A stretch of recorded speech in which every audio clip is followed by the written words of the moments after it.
Hey everyone! Today I'm making a couple of candle holders and a little wall decoration for Halloween, all from air-dry clay.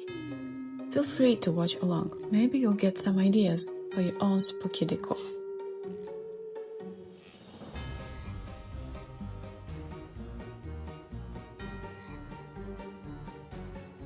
And while I'm working, I'll tell you a scary story from my childhood. Get ready to listen.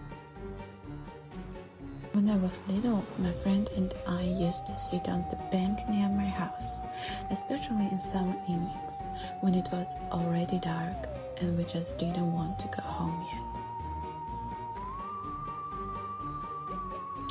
That night was warm, quiet. The air smelled like dust and dry grass.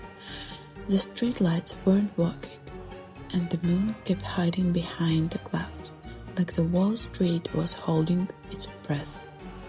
We were talking, laughing, saying random things. Everything felt normal, until it didn't. My friend suddenly stopped mid-sentence. I followed her gaze and saw something.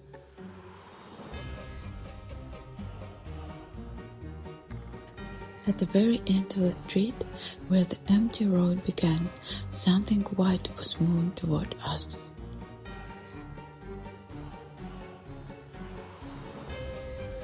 At first, I thought it was the plastic bag caught in the wind, but no, it was moving too smoothly, too steady.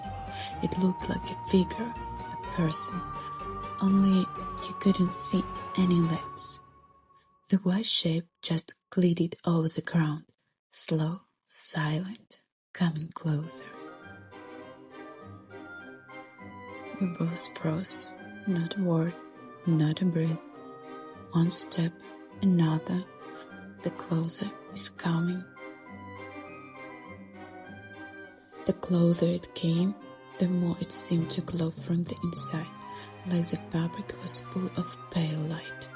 I don't remember how long we stared, maybe a few seconds, maybe forever. When my friend whispered, "Run."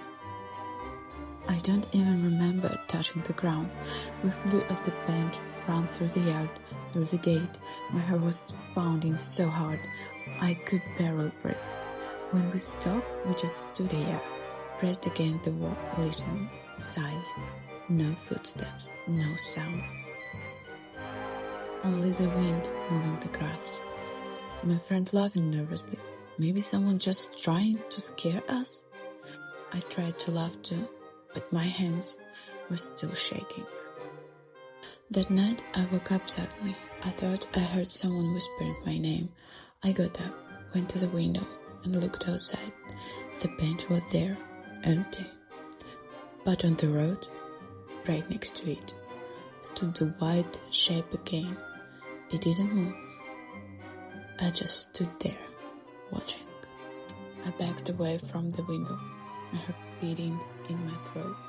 In the morning, of course, there was nothing there, just a bench and grass. But on the ground, right under the bench, was a piece of white fabric, like a shape. We laughed about it later, said it was probably nothing, but sometimes when I walk past that place at night, I swear I can still feel it, standing there, waiting.